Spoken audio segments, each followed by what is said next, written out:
আজকে আমি কথা বলবো হার্ট অ্যাটাক ইন ইয়াং নিয়ে। Heart attack in young means যাদের ৪৫ বছরের আগে হার্ট অ্যাটাক হয়। হার্ট অ্যাটাকের সময় অনেকেরই সাডেন কার্ডিয়াক ডেথ হবার চান্স থাকে। নাও কেন এত বেশি হার্ট অ্যাটাক বাড়ছে? আগে যেখানে হার্ট অ্যাটাক ৭০ বছরে বা ৬০ বছরে হতো, সেটা এখন ৩০ বছরে ৪০ বছরে হচ্ছে। এর পেছনে কি কি কারণ রয়েছে? সবচেয়ে ইম্পর্টেন্ট কারণ কিন্তু লাইফস্টাইল রিলেটেড। তো লাইফস্টাইল রিলেটেড কারণগুলো কি কি? এর মধ্যে ইম্পর্টেন্ট হলো আনহেলদি ডায়েট। আজকাল ডায়েট কিন্তু আমাদের খুবই আনহেলদি। আমরা খুব বেশি অয়েলি ফুড কনজিউম করছি, বাইরের খাবার আমরা বেশি খাচ্ছি, ঘরের খাবার খুব কম খাওয়া হচ্ছে। হেলদি ডায়েটের থেকে ইয়াং জেনারেশন কিন্তু অনেক অনেক দূরে। তো এটা একটা খুব ইম্পর্টেন্ট রিজন। আনহেলদি ডায়েট খেলে আমাদের করোনারি আর্টারিসে অ্যাথেরোস্ক্লেরোসিস হবার একটা চান্স থাকে, তার থেকে হার্ট অ্যাটাক হয়। ২ নম্বর রিজন হলো excessive smoking and alcohol. Recently there is a trend, দেখা যাচ্ছে ইয়াং পপুলেশন অনেকেই স্মোকার আর অ্যালকোহলিক। সেটা যখন এক্সেসিভ মাত্রায় হয়, এগেইন আমাদের অ্যাথেরোস্ক্লেরোসিস হয়ে থাকে করোনারি আর্টারিতে, তার থেকে হার্ট অ্যাটাক হতে পারে। ল্যাক অফ এক্সারসাইজ, মানে আমরা যদি পর্যাপ্ত পরিমাণে ব্যায়াম, হাঁটা, পরিশ্রম না করি, তাতে শরীরে চর্বি জমা হয়ে হার্ট অ্যাটাক হবার হাই চান্স হয়।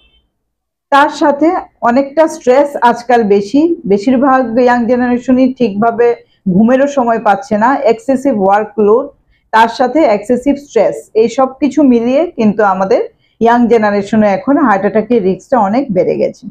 তার সাথে অবশ্যই কিছু কিছু ইম্পর্টেন্ট ডিজিজ আমাদের মনে রাখতে হবে, যেগুলো রেগুলারভাবে চেক আপ করাতে হবে।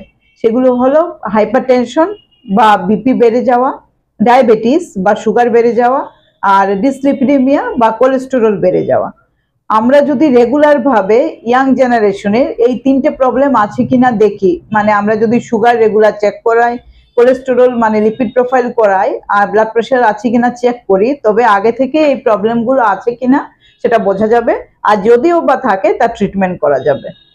এই যে ৩টে প্রবলেম আমি বললাম, হাইপারটেনশন, ডায়াবেটিস আর ডিসলিপিডেমিয়া, তিনটেই কিন্তু সাইলেন্ট কিলার। তার মানে এদের স্পেসিফিক কোনো সিমটমস হয় না।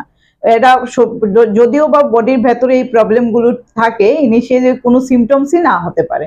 এই জন্য আমাদের রেগুলার ভাবে চেক করে দেখতে হবে এই প্রবলেমগুলো আছে কিনা, আর যদি থাকে তার ট্রিটমেন্ট করে এদেরকে কমিয়ে রাখতে হবে। কোলেস্টেরল বেড়ে যাওয়া কিন্তু আজকাল খুব বেশি দেখা যাচ্ছে।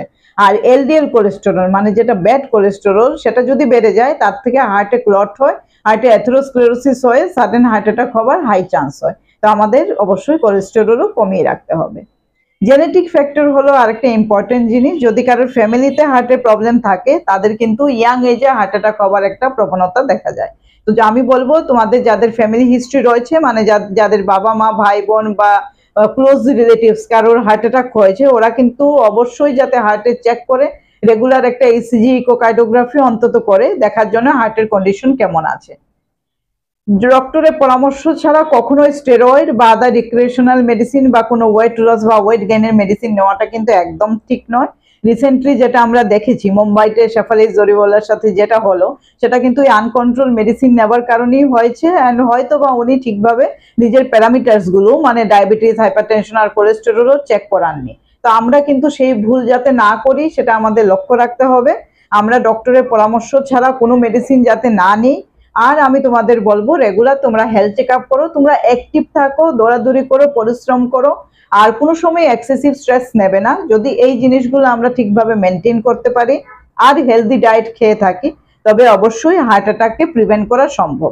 হার্ট অ্যাটাক কিন্তু একটা প্রিভেন্টেবল ডিজিজ। এটা যদি আমরা ঠিকভাবে সবকিছু নিয়ম মেনে চলি, হার্ট অ্যাটাক থেকে আমরা অনেক সময়ই বেঁচে যেতে পারবো, আর আমরা অনেকটা দীর্ঘায়ু বা অনেক সুস্থভাবে জীবনযাপন করতে পারবো।